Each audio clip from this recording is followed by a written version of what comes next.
Graça e paz, irmãos. Queridos, vamos abrir as nossas Bíblias no livro do profeta Amós. Livro do profeta Amós, capítulo de número 7. No mês passado, nós já vimos dos versículos de 1 a 9. Hoje eu convido os irmãos a fazermos a leitura do versículo de número 10 ao versículo de número 17.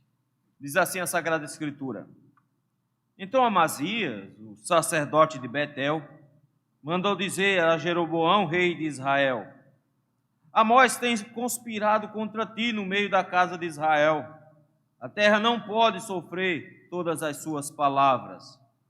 Porque assim diz Amós: Jeroboão morrerá à espada, Israel certamente será levado para fora de sua terra em cativeiro.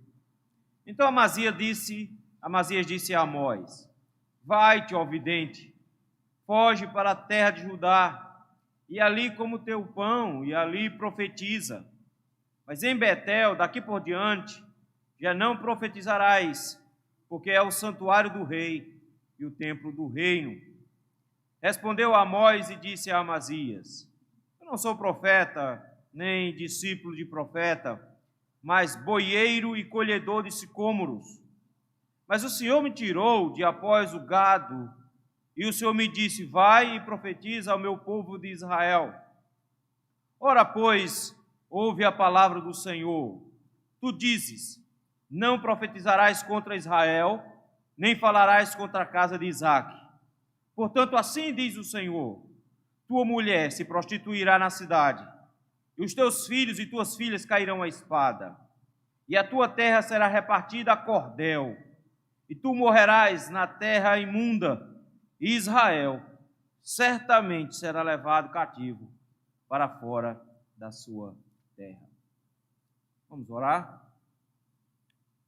Senhor, meu Deus, meu Pai, graças te rendemos, Senhor, por tão grandioso privilégio que temos de, como povo do Senhor, nos reunirmos no teu dia, buscarmos a tua presença. Senhor, tem compaixão de nós, meu Deus, porque tu, meu Pai, tens sempre, meu Deus, sido bondoso conosco, nos dando a oportunidade de cultuarmos ao Senhor. E quantas vezes nós somos negligentes com relação a isso? O Senhor nos dá o privilégio de termos a Tua palavra em nossas mãos, e quantas vezes nós somos negligentes em lê-la. O Senhor nos dá, Senhor, o privilégio de ouvirmos a Tua voz por meio da pregação, e quantas vezes nós somos displicentes, descuidados em ouvir-te. Senhor, como o Senhor é bom e como nós somos maus, Senhor.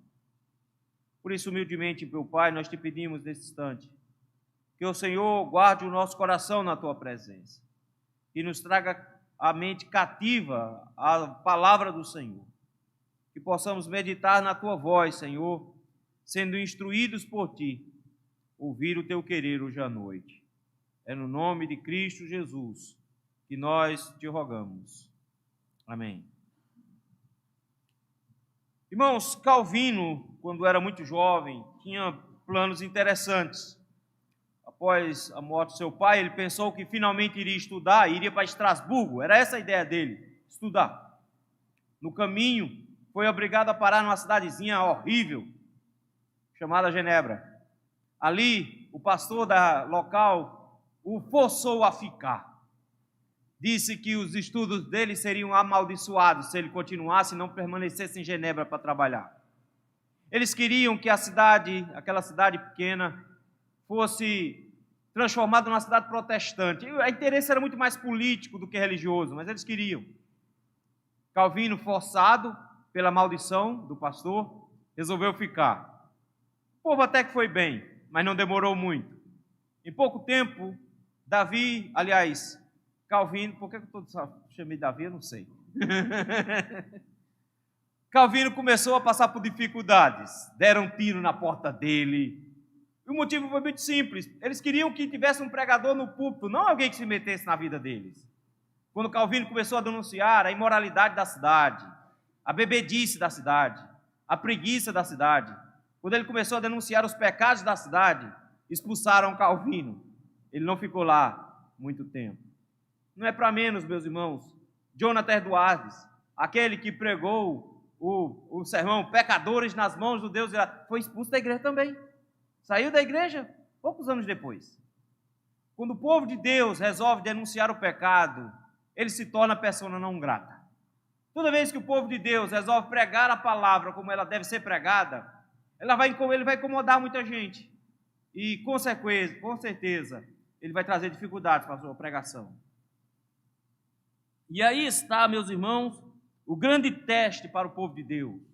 Como é que o povo do Senhor reage diante do pecado sendo tratado, mas o povo sendo hostil à pregação? É isso que nós vemos aqui no capítulo 7 de Amós. Queridos, a gente precisa lembrar que o Senhor levanta Amós para proclamar arrependimento, mas a situação de Israel era diferente, era complicada. Primeiramente, nós não temos mais uma nação, a nação estava dividida desde Roboão lá atrás. A nação foi dividida em duas, nós temos o reino de Judá e o reino de Israel. Jeroboão, para não permitir que o povo voltasse para Judá para adorar em Jerusalém, criou uma adoração própria, na sua própria região, com um altar especial na cidade de Betel. Ele fez um altar especial, produziu um bezerro de ouro para adoração, escolheu os sacerdotes ao seu bel prazer, organizou uma religião lá. Você pode pensar, então deu tudo errado em Israel. Pelo contrário, passaram-se os anos, e quem está reinando em Israel agora é um homem chamado Jeroboão II. E Israel está de vento em popa, está tudo muito bem, graças a Deus. Para os irmãos terem uma ideia, a prosperidade era tão grande que a expansão de terra só não foi maior do que a expansão de terra de Salomão. Israel tinha crescido, todo mundo tinha enricado, a situação estava muito boa, tanto Judá quanto Israel estavam vivendo um momento muito bom financeiramente. Todo mundo estava vivendo uma vida tranquila, fazia tempo que eles não se metiam em guerras, estavam colhendo muito, então todo mundo estava enricando, todo mundo estava feliz, e por conta disso todos achavam que a situação espiritual de Israel estava muito boa. O Senhor então levanta, não de Israel, mas lá de Judá, um homem chamado Amós. E o encargo de Amós é difícil, porque ele não prega na sua terra, ele vai pregar em Israel. Ele não prega em Jerusalém, ele vai pregar na região perto de Betel. Ele não prega contra os sacerdotes de Jerusalém, ele prega contra os sacerdotes de Jeroboão, lá da adoração falsa. E a sua pregação é que vai dar tudo errado. Mas como pregar que vai dar tudo errado quando está dando tudo certo? Como pregar que Deus está contra nós quando Deus está enchendo os nossos bolsos, nos dando muita saúde e a vida está boa? Como acreditar numa pregação como essa? Ele inicia sua pregação falando das nações vizinhas, de como Deus iria castigar essas nações vizinhas. Falou até contra Judá no capítulo número 2, mas a partir do capítulo 2 ele começa a dizer que Israel seria alvo da destruição do Senhor. A sua mensagem basicamente era que o Senhor iria levar Israel cativo. E o culminar dessa mensagem está justamente no capítulo 6 e 7. No capítulo 6, o Senhor anunciou uma série de juízos e ele intercede o tempo inteiro. Deus fica dizendo que vai castigar o povo e ele fica intercedendo, mas chega uma hora que o Senhor passa um prumo em Israel. E quando passa um prumo em Israel, a informação que nós temos é que Israel está como um muro torto. E o Senhor diz, eu vou derrubar. E aí então Amós para de interceder porque ele descobre que Deus já tem uma sentença pronta. E que não vai demorar, capítulo número 8. Porque quando nós chegamos no capítulo número 8, o Senhor diz que vai ser rápido, com uma ilustração, com uma imagem no cesto de frutas. E a informação que ele nos deu por último foi que o Senhor viria contra Israel, capítulo 7, versículo número 8, com o seu prumo, e que o Senhor iria assolar os altos, versículo número 9, os altos de Isaac, eles seriam destruídos, os santuários de Israel, não só de Betel, mas os outros também seriam destruídos, e o Senhor iria levantar a espada contra a casa de Jeroboão. Essa profecia de que o Senhor iria destruir os altos, acabar com os santuários e levantar a espada contra a casa do rei, foi o que levou o sacerdote Amazias a ficar revoltado com toda essa situação. Ele olhou para tudo aquilo e resolveu que ia tomar uma atitude. De repente, meus irmãos, o pecado de Israel está sendo denunciado. Quando Deus manda um profeta dizer que o povo está errado, que o pecado está acontecendo, não é para simplesmente envergonhar o povo, é para que o povo se arrependa e mude. E aí talvez o Senhor mude a sentença. Era esse o plano do Senhor. Mas não é assim que Israel responde. Especialmente, não é assim que Amazias responde. Quando o pecado no meio do povo de Deus é tratado, nós sempre precisamos esperar algumas coisas acontecerem. E é isso que eu gostaria de ver com os irmãos hoje. Tratando o pecado no meio do povo de Deus. Duas constatações. A primeira constatação é que quando o pecado é tratado no meio do povo de Deus, sempre se levantará oposição à pregação. O texto de cara, meus irmãos, começa falando quem é Amazias. E o texto faz questão de dizer que ele era o sacerdote de Betel. Esse homem, meus irmãos, não tinha linhagem sacerdotal própria para exercer o sacerdócio. Ele era um homem que tinha sido chamado por Jeroboão para exercer o sacerdócio. Ele não tinha direito, mas também a adoração inteira era idólatra. Eles adoravam um bezerro de ouro, no lugar errado, não era em Jerusalém, no templo, era na verdade na cidade de Betel. Mas Amazias se levanta porque ele está vendo um problema na frente dele. E para isso ele toma duas atitudes. E nós vamos ver que esse homem, meus irmãos, toma as atitudes típicas dos herdeiros de Satanás. Em primeiro lugar, ele tenta armar uma cilada para que Amós seja destruído. Segundo, ele tenta armar uma cilada para convencer Amós a desistir. Ora pela força, mas se não der certo pela força, pela intimidação. É isso que ele faz. Ele começa pela força. Versículo número 10. Amazias, o sacerdote de Betel, mandou dizer a Jeroboão, rei de Israel. Qual é a ideia dele? Vou fazer uma denúncia ao rei.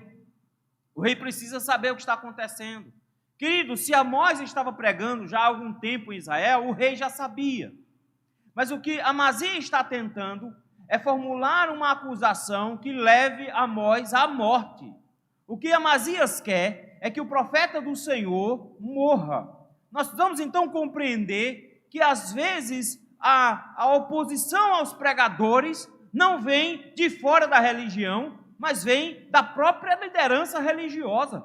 É um sacerdote que está se levantando contra um profeta. E ele faz isso usando o rei como arma. Ele então resolve falar para o rei o seguinte, olha as palavras que ele usa. Amós tem conspirado contra ti. Queridos, isso aqui é uma acusação terrível, muito forte. O que ele está dizendo é que Amós está planejando a destituição do rei, que Amós está cometendo um crime capital, um crime tão horrendo que deveria ser punido com morte. A acusação de Amazias é que Amós é um traidor de Israel e que ele está produzindo uma revolta em Israel e que ele pretende que o rei caia.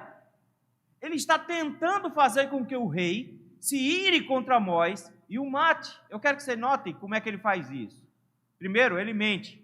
Diz que Amós está tramando contra o rei, está conspirando contra o rei. Em segundo lugar, ele diz que o povo da terra não aguenta mais a situação.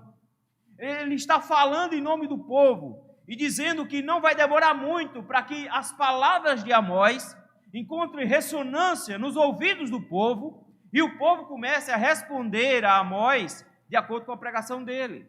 A ideia dele é dizer, olha, se você não tomar conta, se você não tomar nenhuma providência, Amós vai destruir o reino de Israel.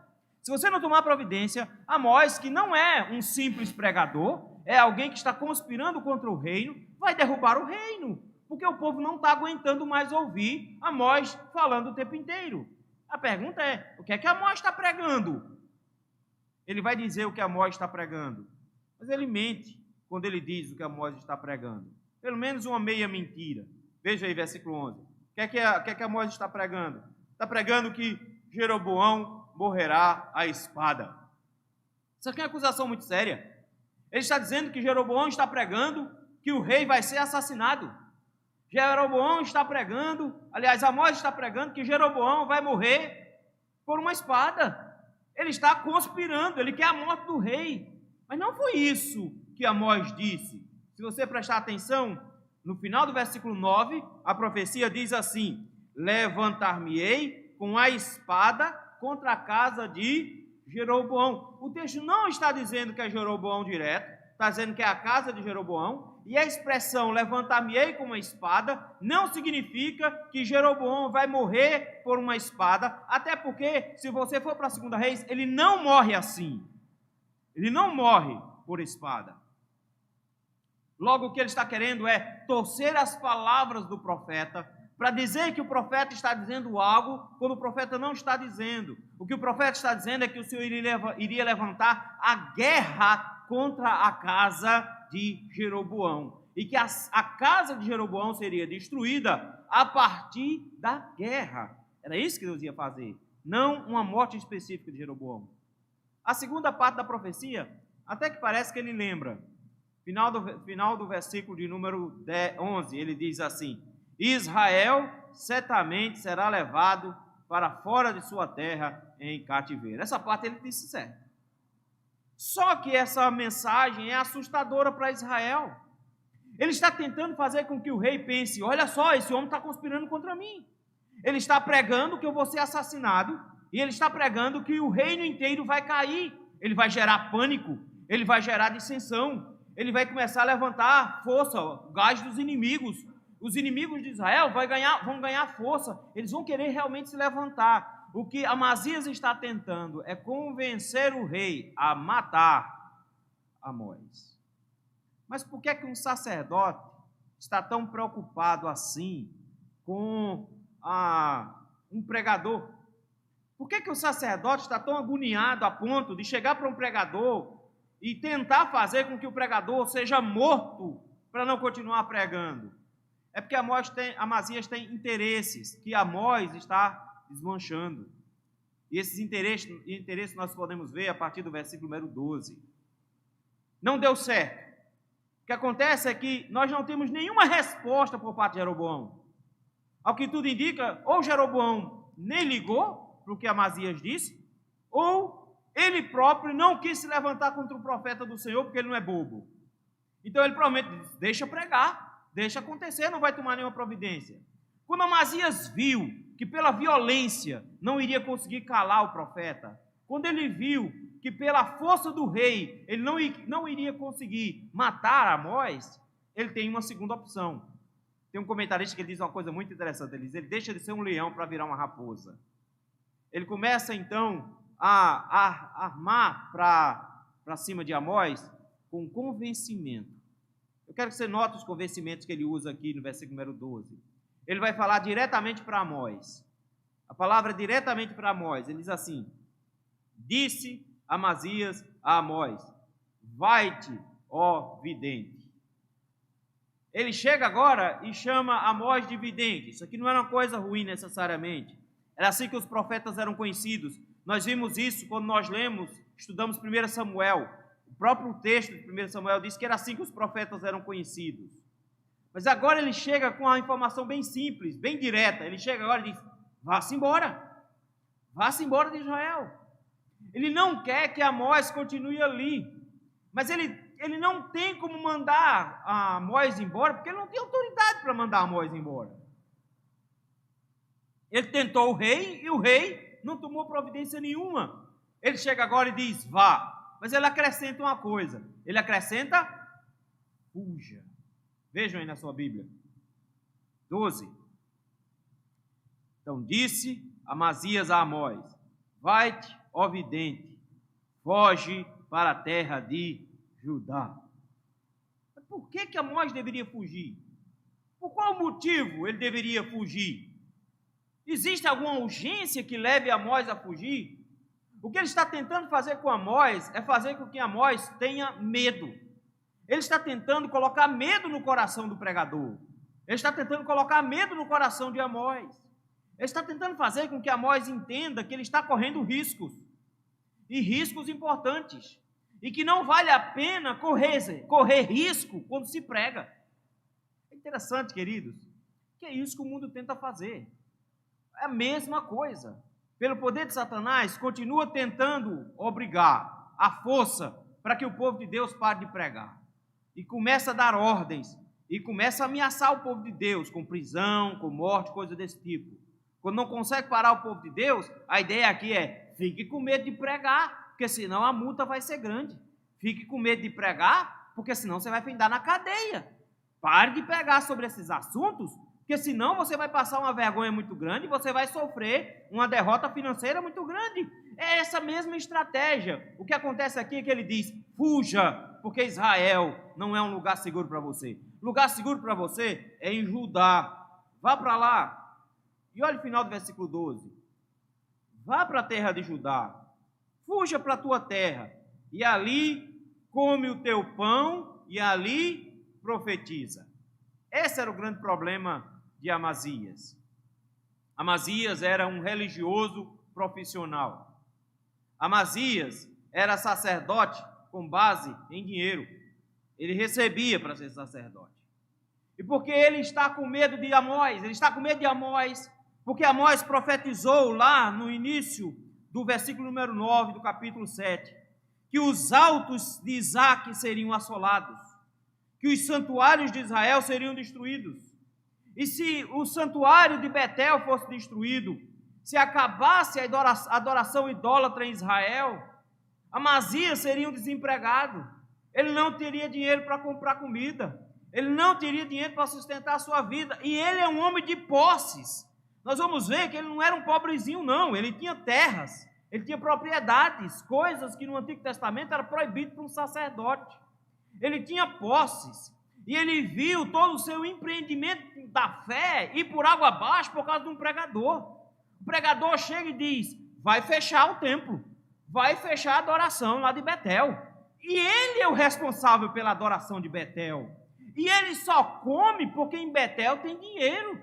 Ele só tem dinheiro porque em Betel tem ofertas. E ele agora viu que o que está acontecendo é que o negócio dele está sendo ameaçado por Amós. Mas ele confunde Amós. E ele acha que todo pregador vive em função de dinheiro como ele. Esse é o mal dos falsos pastores, dos falsos pregadores. Eles acham que todo mundo é como eles, que prega, que trabalha para Deus em troca de dinheiro. Esse é o mal dos falsos pregadores. E era esse o mal de Amazias.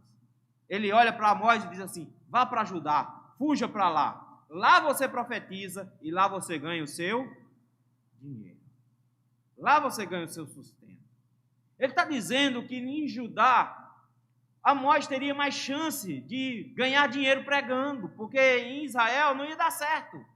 Além disso, veja só o que ele diz, versículo número 13. Esse não é o lugar adequado para você pregar. Você não pode pregar em Betel. Versículo 13 é uma ordem direta. Mas em Betel, daqui por diante, já não profetizarás. Eu sou o responsável por Betel. Eu sou o sacerdote de Betel. Eu tenho autoridade em Betel. E em Betel você não prega mais. Você não pode mais profetizar aqui. Porque você precisa agora se afastar daqui e ir para outro canto. Judá é o melhor lugar. Fuja para lá. Aqui é perigoso para você. Lá você vai poder pregar e ganhar dinheiro. E aí você vai poder viver sua vida lá. Aqui não é o lugar. Aqui você não pode pregar. Porque aqui é o santuário do rei. Isso aqui é uma ameaça direta a Amós. Ele está dizendo: você está agindo contra o próprio rei. Aqui é o santuário do reino. É o templo do reino. Você não pode pregar mais aqui. Esse é o santuário principal. Notem, meus irmãos, que a oposição que ele faz é para tentar calar de todas as maneiras o profeta. E nessa sua tentativa de calar o profeta, ele mostra o seu coração endurecido. Porque as palavras que o profeta estava trazendo eram palavras duras, é bem verdade, eram palavras de denúncia de pecado, era verdade, mas eram palavras para gerar arrependimento no povo. Mas o próprio sacerdote se levanta para calar o profeta. É o próprio sacerdote que se levanta para dizer: não é assim. Meus irmãos, foi assim do mesmo jeito com Jesus. quando Jesus pregava, os próprios fariseus, os líderes religiosos de Israel, viram que ele seria um problema. A grande questão que eles levantaram é que Jesus seria uma ameaça para eles e que os romanos iriam se levantar contra eles por causa de Jesus. Mas não adiantou, que os romanos os destruíram do mesmo jeito, não era Jesus o problema. Mas eles se ciumaram, eles não queriam que Jesus pregasse, e por isso tramaram a morte de Jesus, e por isso tentaram de todas as formas dissuadir Jesus. Hoje não é diferente. Sabe quando é que a igreja ela é amada? Sabe quando é que a igreja faz sucesso no mundo? Quando a sua pregação é uma pregação doce, é uma pregação da vitória, é uma pregação que tudo vai dar certo, que seu ano vai ser maravilhoso, que vai ser tudo lindo. E aí, queridos, nós temos uma geração inteira de coaches que estão pregando por aí, só coisa boa de se ouvir. E chega a dar gosto, você vê aquele pessoal lá sentado, com um negócio tudo muito bonito ao redor dele, uma caneca em cima de uma mesa, e eles dizendo que vai dar tudo certo na sua vida. Você que está com a vida toda desmantelada, senta lá e diz, rapaz, que coisa boa, né? Deus está dizendo que vai dar tudo certo na tua vida. Você não entendeu, meu filho, ali é a palavra doce de Satanás, ali é o Satanás falando e você ouvindo com gosto. Quando o povo de Deus tem os seus pecados tratados pela palavra, é de dentro da própria igreja que se levantam aqueles que vão criticar. Deixa eu te dar uma dica. Próxima vez que você for assistir um sermão no YouTube, desses grandes pregadores fiéis que nós temos com vídeo no YouTube, dá uma espiadinha nos comentários lá embaixo, para você ver a quantidade de gente que está metendo o cacete, a quantidade de crente que está agindo contra, a quantidade de crente que está ameaçando e falando mal. Experimenta fazer uma coisa como essa, e você vai descobrir que é de dentro das próprias igrejas que os crentes dizem, nós não queremos ouvir isso, pare de falar isso. E são os próprios crentes que tiram os pastores das igrejas. São os próprios crentes, são conselhos ímpios, são crentes ímpios que votam contra pastores simplesmente porque eles pregam a verdade, porque eles não amaciam. Mas a gente vai para a igreja e sai todo mundo triste. Se você está em pecado, miserável, você tem que sair triste mesmo, porque senão tu vai para o inferno. Nós precisamos entender, meus irmãos, de que quando o Senhor fala, a culpa não é do pregador. Se você está todo desmantelado, você tem que apanhar mesmo, e o Senhor vai te bater. Portador não merece pancada. Mas não, a gente fica com raiva do pastor. É melhor trocar o pastor, porque esse pastor é muito duro. Esse pastor não traz nenhuma mensagem de alento, de conforto. Meu filho, você precisa de uma cama de prego para ver se você se arruma. Quando o Senhor fala, às vezes é dentro da própria igreja que se levantam os inimigos da pregação. Não faça como Amazias, meu irmão, que não se deixou tocar pela palavra. Não faça como os judeus que se levantaram contra a palavra. Não faça como eles, porque sempre que a pregação da palavra, combatendo o pecado, for proclamada, sempre haverá aqueles que vão se levantar para combatê-la, para calá-la. E se não der para calar, convencendo, tem que calar, expulsando. Quantos irmãos foram calados por aí? Na Inglaterra nós vimos isso.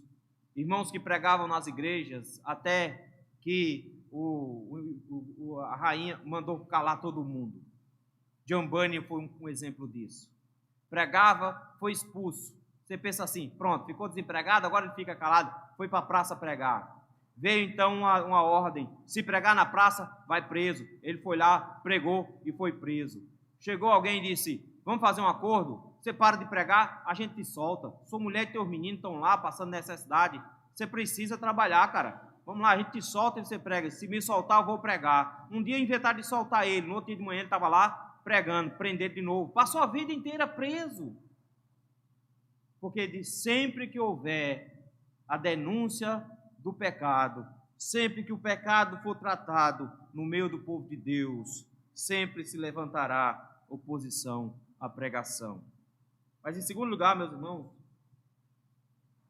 quando o pecado é tratado no meio do povo de Deus, a segunda constatação é que sempre se levantará pregadores fiéis e destemidos para pregar.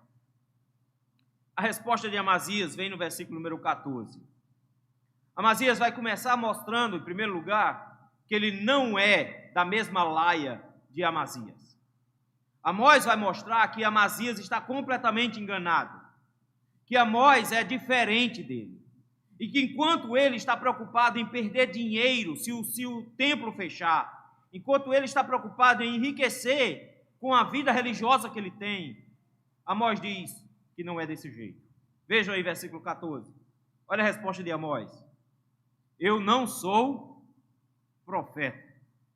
Amós chega e diz, você não entendeu, meu filho. Eu não sou profeta. Como Amós não é um profeta? O que Amós está fazendo até agora? Ele gastou 7 capítulos fazendo o quê? Profetizando. Mas Amós chega aqui e diz, não, você não entendeu, eu não sou profeta. Você mandou eu parar de profetizar, mas eu não sou isso não. Acontece que, como é que Amazias se apresenta? Amazias é apresentado como o sacerdote de Betel. Amós chega e diz, não, eu não sou conhecido como Amós, o profeta. Eu não sou conhecido assim. E por que não? É porque Amós não teve nenhuma instrução formal. Amós está dizendo, não, minha profissão não é ser profeta, não. Eu não tenho essa profissão. Não é a minha profissão ser profeta. Segundo lugar, você não tem noção. Ele diz assim, nem discípulo de profeta eu sou. Naquela época, existiam escolas de profetas. E muitas pessoas que queriam exercer a profecia, estudavam lá para aprender, para serem consagrados e então virarem profetas. Nós vimos Samuel com uma escola assim. Lembram? Nós estamos estudando isso pela manhã. Tem escolas de profetas. Aí Amós chega agora e diz, você não entendeu, meu filho? Nem seminarista eu sou. Não, eu não fui ordenado profeta. Não, e eu nem sou seminarista, eu também não estou estudando para ser profeta também, não. Você não entendeu. Essa não é minha profissão. Eu tenho uma profissão, cara. Eu não preciso ser profeta para ganhar dinheiro. Eu não preciso ser um profissional da religião para ganhar dinheiro. Ele diz, eu tenho minha profissão. Lá na região de Judá eu tenho. O que é que eu sou lá? Ele diz assim, mas eu sou boieiro e colhedor de sicômoros. Boieiro não é alguém que cuida de bois, necessariamente. Ele era alguém que cuidava de animais miúdos. Então, ele tinha ou criação de ovelhas ou de bodes, alguma coisa desse tipo, de animais miúdos. Ele diz, eu tinha minha fazendazinha, com meus animais lá. Além disso, ele diz, eu tinha sicômoros, árvores que produziam uma espécie de figozinho, onde eles colhiam, dava para os animais, eles também vendiam alguma coisa, comiam. Ele diz, essa é a minha vida, rapaz. Minha vida é uma vida de agricultor. Isso aqui é que eu acho bonito, meus irmãos. Porque quem é Amós? Amós é um agricultor. Amazias chega com toda a sua pompa de sacerdote, poderoso, mostrando o diploma dele de doutorado no Under Jumper. Aí chega e diz, eu sou sacerdote, você não pode parar aqui não, pode parar com isso. Aí Amazias olha para ele e diz, não, mas você não entendeu, eu não sou profeta não. Sou nem seminarista, eu sou agricultor lá do interior de Pernambuco, eu tenho uma criação de cabra lá, eu planto milho para vender durante a semana lá na feira. Essa é a minha vida. Ele está dizendo, meu querido, eu não preciso pregar para ganhar dinheiro. Sou diferente de você. Por outro lado, ele chega agora e tem uma convicção que Amazias jamais teria. Versículo seguinte, ele diz assim, mas o Senhor me tirou de após o gado. Ele disse, sabe por que eu parei de trabalhar na agricultura e vim para cá? Sabe por que eu larguei a minha terra lá em Judá e vim para cá? Sabe por que eu não estou com minhas vaquinhas, com meus animais, com minhas plantinhas, cuidando delas lá no meu sítio? Sabe por que eu não estou fazendo isso? Porque o Senhor me tirou de lá. Essa era a diferença de Amazias para Amós. Amós tinha sido chamado, o Senhor tinha o vocacionado para pregar. E, queridos, a lógica de Amós é muito simples. Olha o final do versículo. Ele diz, o Senhor me tirou do meio do gado e disse assim, vai e profetiza ao meu povo de Israel. Você não entendeu, Amazias? O povo não é seu. Israel não te pertence. Israel pertence a Deus. E Deus disse que eu deveria deixar os meus animais e vir para cá. Você não entendeu? Deus mandou que eu pregasse para o povo dele. Adivinha o que é que Amazias não é? Amazias não é povo dele. É por isso que Amazias não ouve a pregação. Porque Amazias não faz parte do povo de Deus.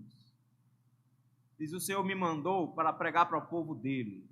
E olha o que ele me disse, versículo de número 16. Aliás, versículo número 15. Mas o Senhor me tirou de após o gado e me disse: vai e profetiza ao meu povo de Israel. Ele disse: o Senhor foi muito específico. Porque se ele tivesse dito: vai e pregue para o meu povo, eu tinha pregado em Judá mesmo. Mas não. Ele disse: vá, porque eu tenho meu povo em Israel. Ele está dizendo, em outras palavras, o Senhor me mandou para aqui. Queridos, quando o Senhor chama, ninguém pode se negar a ir. É isso que Amazias não entende. Amós está dizendo: eu deveria dizer o que para Deus? Vou não?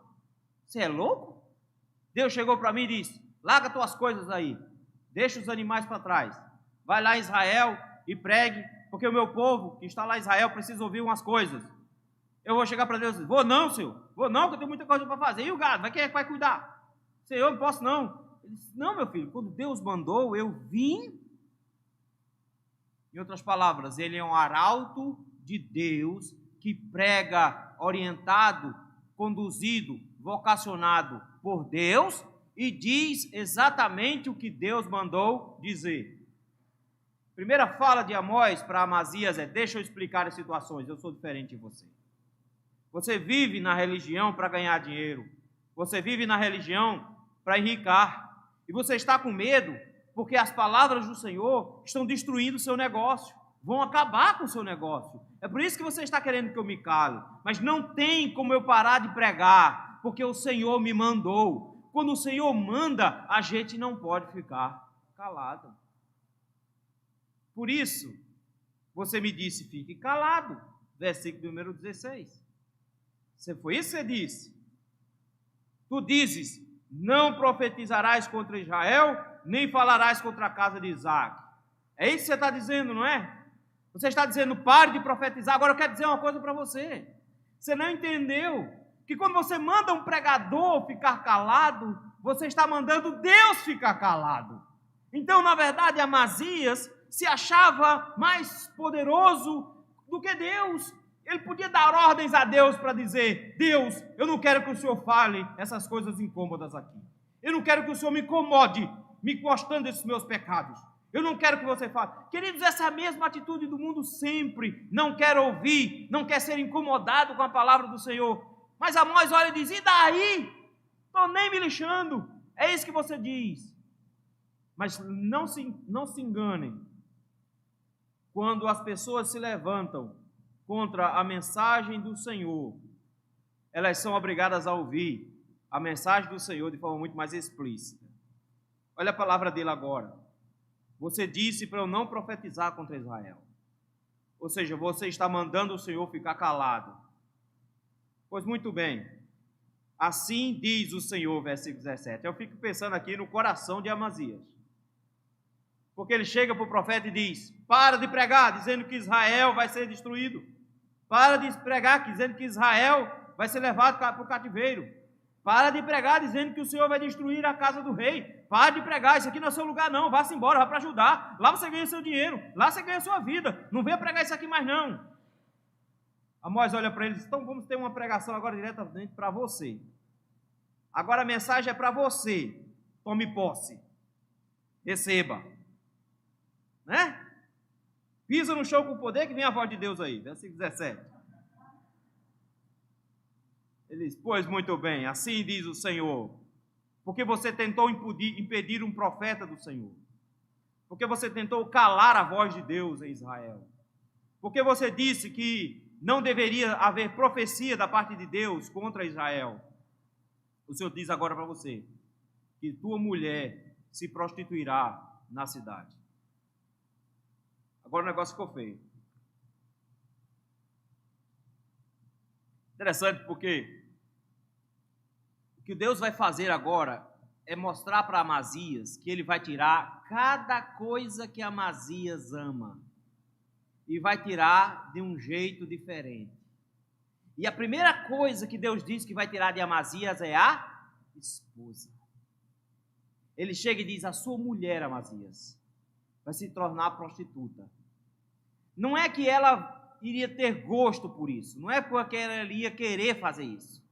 É porque, na verdade, quando o exército assírio invadisse, a mulher dele seria usada como prostituta na cidade. Ela seria colocada à disposição dos soldados. Ela iria passar a se tornar uma prostituta na cidade para servir os soldados. Porque Amazias não iria mais sustentar a sua casa. E ela iria precisar, para escapar, ter de servir esses homens. Mas não era no outro canto. O texto diz: ela vai fazer isso aqui em Betel.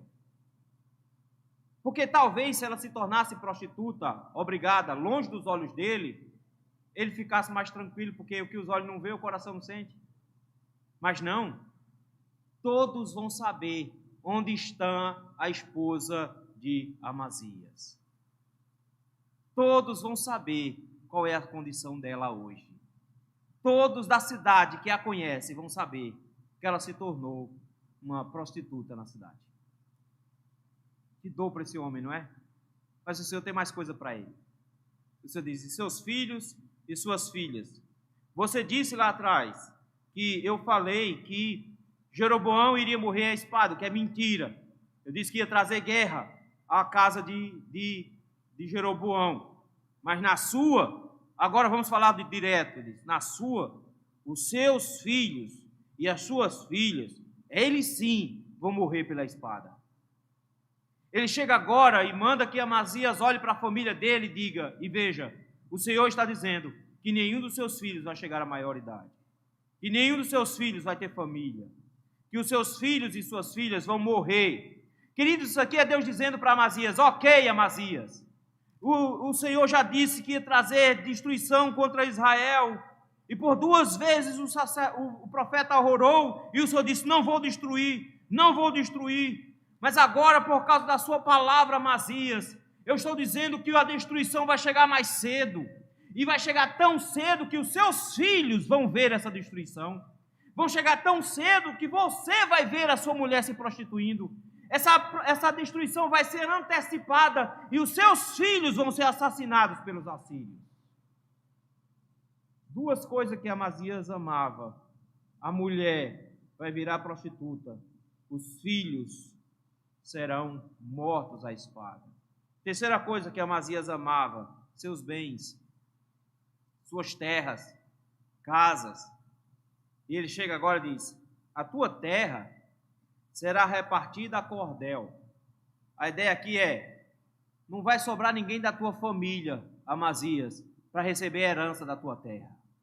As terras que você comprou, que adquiriu, todo o seu patrimônio, Amazias, vai ser dividido com soldado, vai ser dividido com gente estrangeira. Vão passar um cordão e vão lotear toda a sua terra.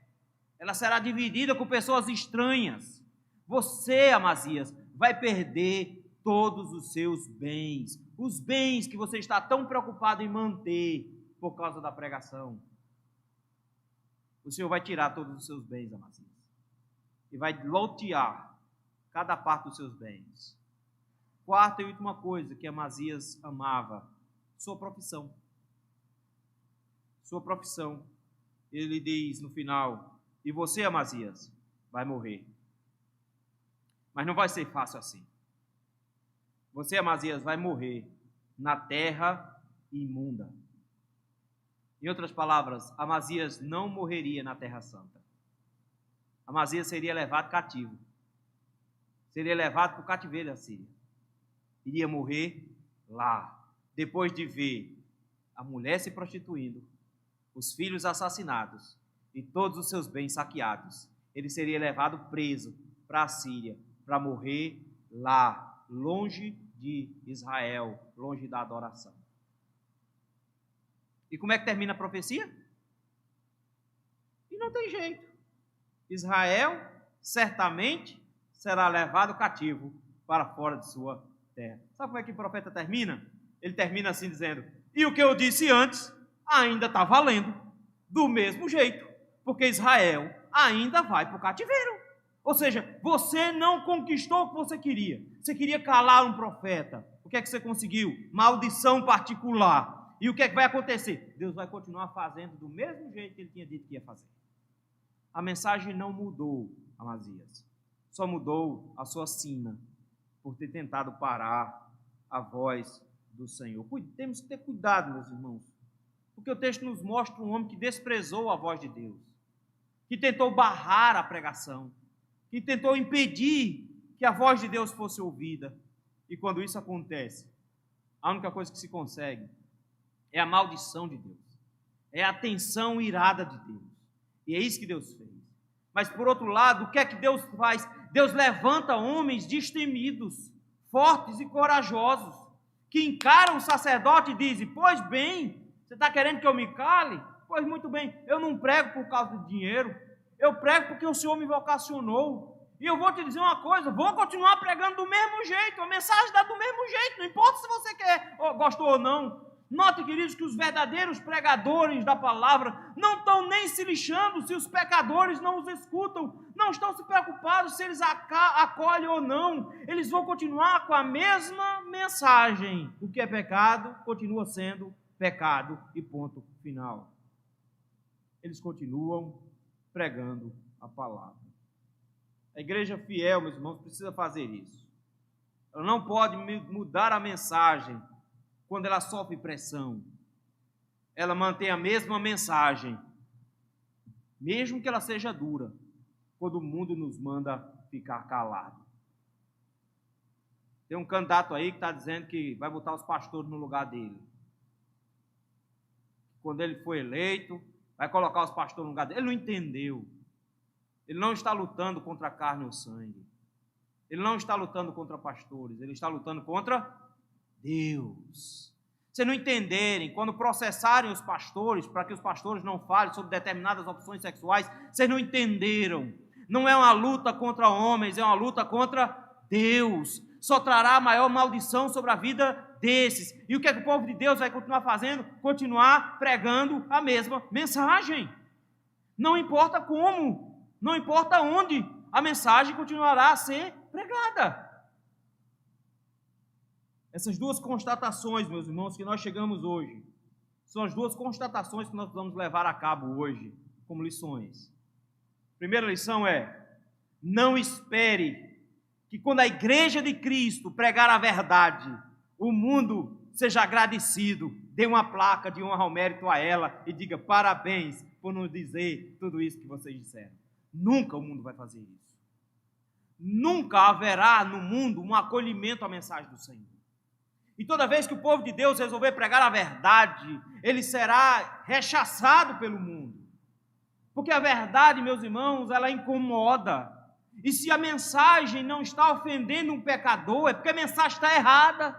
Porque a mensagem do Senhor é sim ofensiva. Ela é ofensiva porque ela diz que você precisa mudar essa vida, que você não pode ficar na mesma situação, que você não pode continuar caminhando. Isso não é uma mensagem de ódio, coisíssima nenhuma. Porque mensagem de ódio é permitir que alguém continue a passos largos para o inferno sem ser advertido.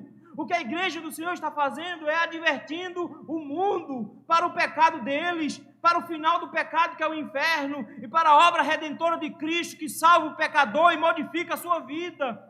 Quando a igreja do Senhor modifica a sua mensagem, ela para de ser relevante, ela para de ser importante, ela é acolhida pelo mundo, mas ela não produz mais nada. O povo de Deus é convidado a continuar pregando, mesmo enquanto houver perseguição. Não importa se criam leis, não importa se colocam na prisão, não importa se vão tirar os bens, não importa se vão fechar a igreja. Quem disse que a gente precisa de estrutura de som para pregar? Quem disse que a gente precisa de lugar com ar-condicionado para pregar? Quem disse isso? Continuaremos pregando a mensagem do Senhor, mesmo que o mundo, por todo o tempo, continue a resistir à mensagem.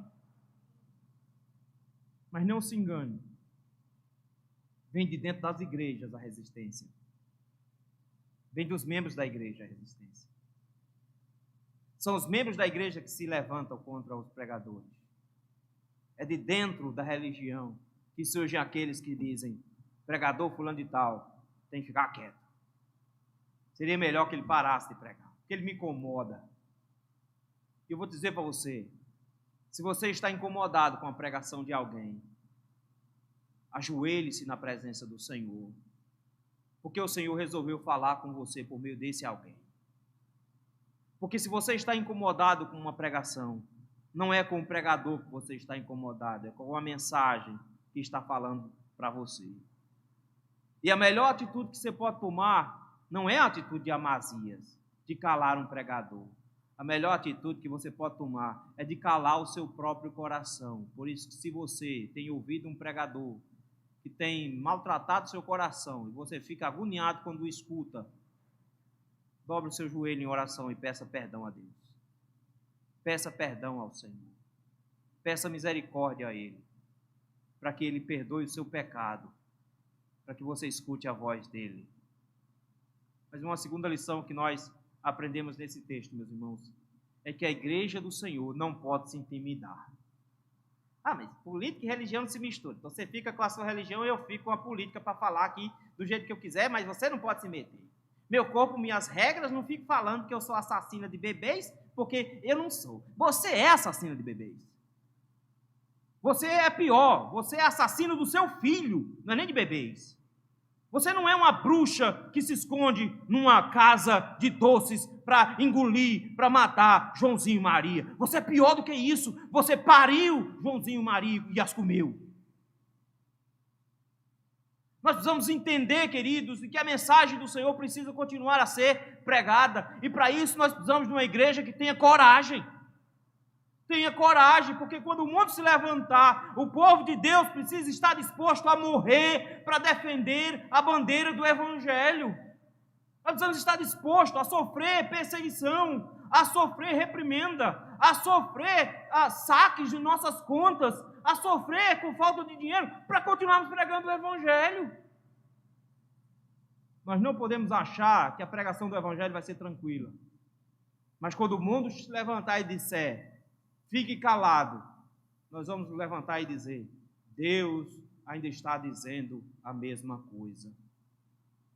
Porque a igreja que tem convicção de que foi chamada por Deus para pregar, não vai parar por causa da pressão de terceiros. Ah, mas estão tirando a minha...